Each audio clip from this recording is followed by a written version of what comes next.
Hey there, Grizld Outdoors. We are on the road for Lake Erie. We're going to try to get some walleye this weekend. My Uncle Todd was gracious enough to invite me along, so we're on the road, and hopefully we'll be fishing this afternoon. If you like the video, subscribe below, and thanks for watching.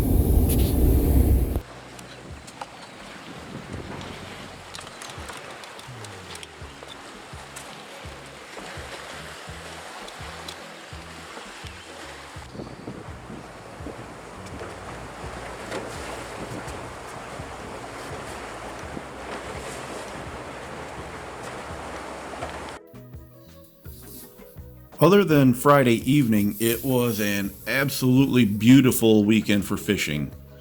Friday was a bit too windy for us to troll effectively in a pontoon, but the rest of the weekend temperatures were moderate with the light breeze that allowed us to keep the boat under control and add a speed conducive to trolling.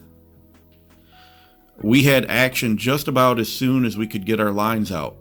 Even Friday night in the heavier wind, we managed to bring in one walleye and a white bass.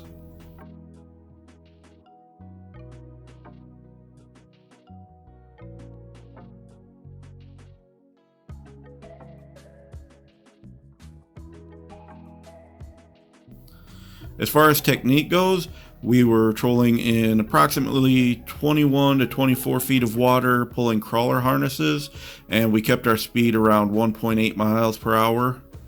We used both a bumblebee pattern and a purple and gold pattern.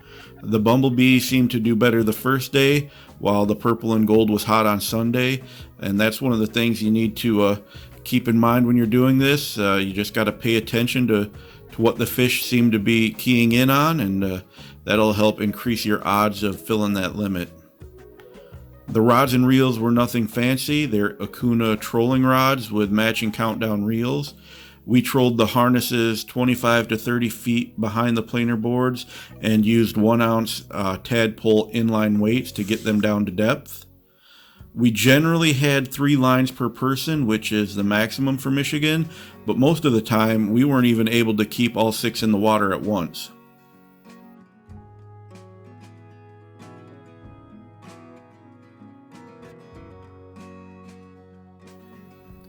Now there is a bit of a dance to fishing from a pontoon. You are elevated off the water more than a standard boat, so it's not practical for a guy to try to net his own fish if it can be helped. You know, when the action is as heavy as it was for us, there were times where we had to do that. But generally, we each worked one side of the boat, and when a fish was on, we'd reel the fish in. The other guy would remove the planer board and then give direction on where the fish was going and where it needed to go to get it in the net. As you can see here, I've backed up to give Todd some room, and he guides me where I need to go. And just like that, we have a walleye in the boat.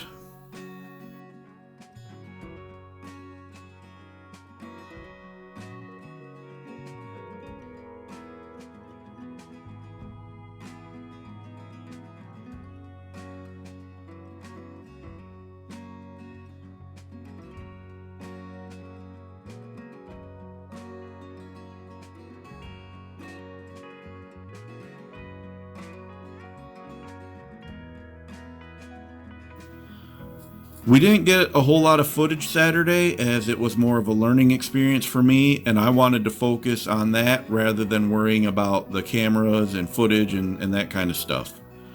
Sunday worked out pretty much exactly the same as far as the fishing goes though, so you're not really missing out on anything extraordinary.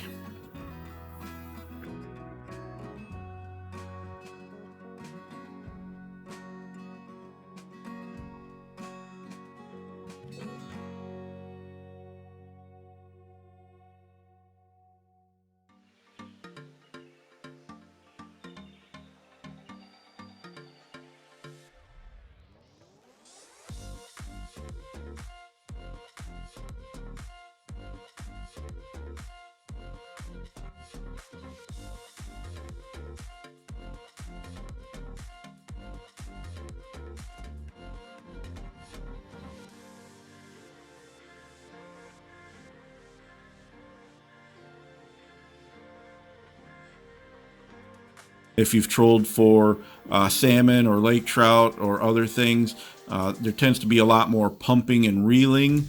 With the walleye, you tend to be more gentle and just reel them in slowly. You want to give the rod a pop right off the beginning to free the line from the front of that planer board. That way you don't have to fight it as much as you're reeling in. I just keep reeling in, and Todd gives me direction. I back up to give him room. He guides me and nets the fish. And this was a process that played out time and time again. And after the first few times, we had it kind of down to a science, and it worked really well.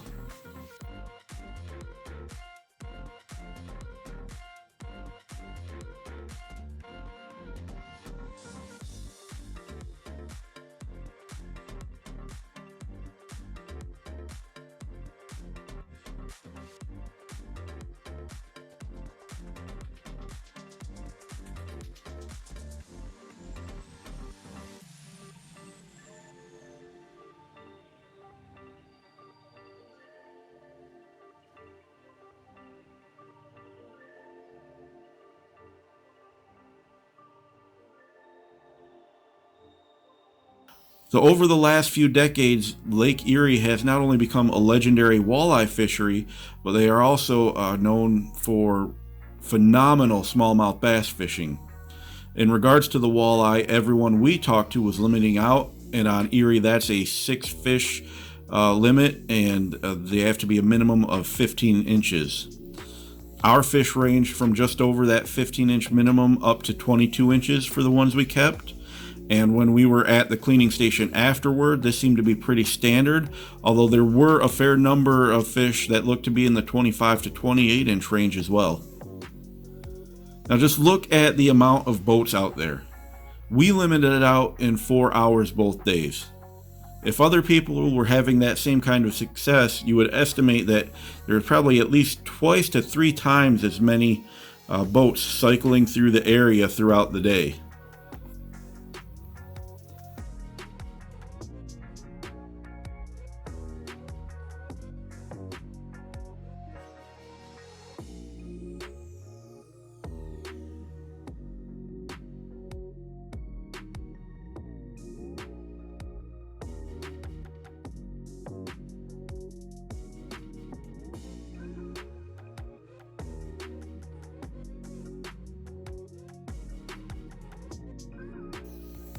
Besides the walleye, we caught a fairly large number of drum, white bass, and white perch.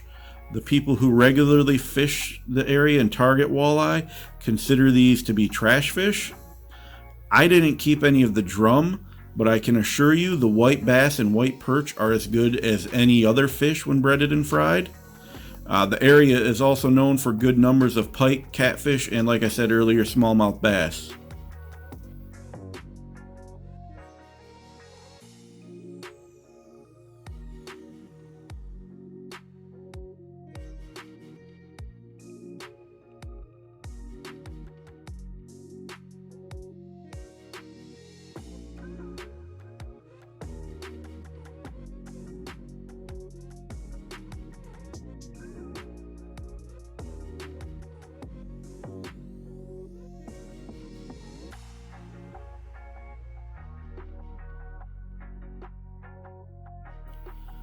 When the fish are this active, doubles aren't uncommon.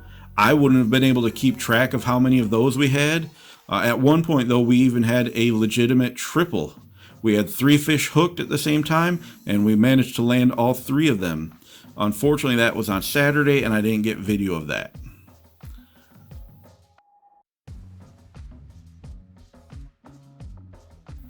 Overall, this was basically the perfect fishing trip. We had lots of action, we had great weather, and we had minimal technical and mechanical issues.